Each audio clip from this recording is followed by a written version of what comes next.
ಮಹಾತ್ಮ ಗಾಂಧೀಜಿಯವರು ಬೆಳಗಾವಿನಲ್ಲಿ 1924 ಡಿಸೆಂಬರ್ 25-26 ಅವತ್ತು ಕಾಂಗ್ರೆಸ್ಸಿನ ಒಂದು ಐತಿಹಾಸಿಕವಾದಂಥ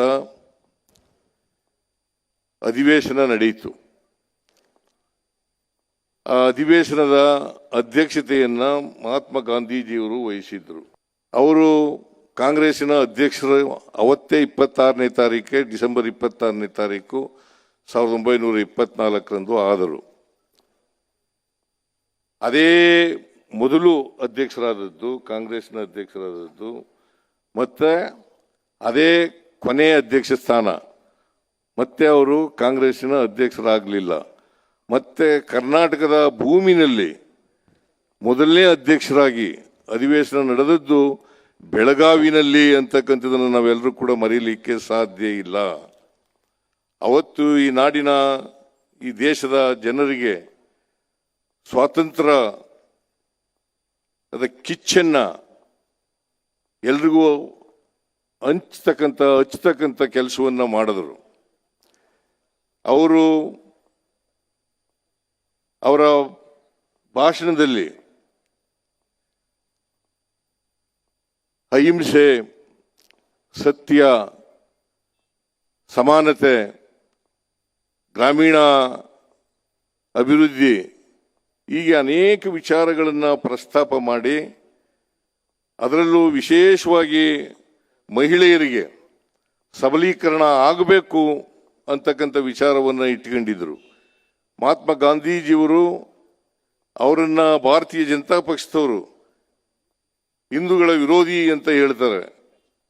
ಅದು 100ಕ್ಕೆ 100 ಸುಳ್ಳು ಅಂತಕ್ಕಂಥದ್ದನ್ನು ಅರ್ಥ ಮಾಡ್ಕೋಬೇಕಾಗ್ತದೆ. ಯಾವಾಗಲೂ ಕೂಡ ಶ್ರೀರಾಮನ ಹೆಸರನ್ನ ಹೇಳ್ತಾ ಇದ್ದಂಥವ್ರು ಮಹಾತ್ಮ ಗಾಂಧೀಜಿಯವರು.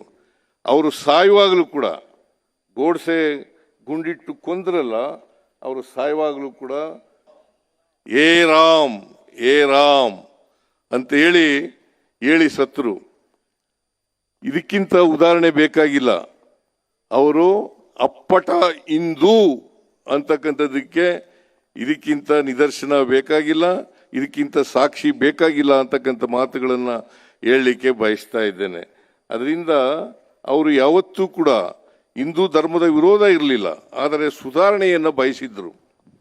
ನಾವೆಲ್ಲರೂ ಕೂಡ ಹಿಂದೂ ಮುಸಲ್ಮಾನರು ಅಣ್ಣ ತಮ್ಮದಿರಂತೆ ಒಂದು ತಾಯಿ ಮಕ್ಕಳಂತೆ ಬದುಕಬೇಕು ಅಂತಕ್ಕಂಥದ್ದನ್ನು ಮನಗಂಡಿದ್ರು.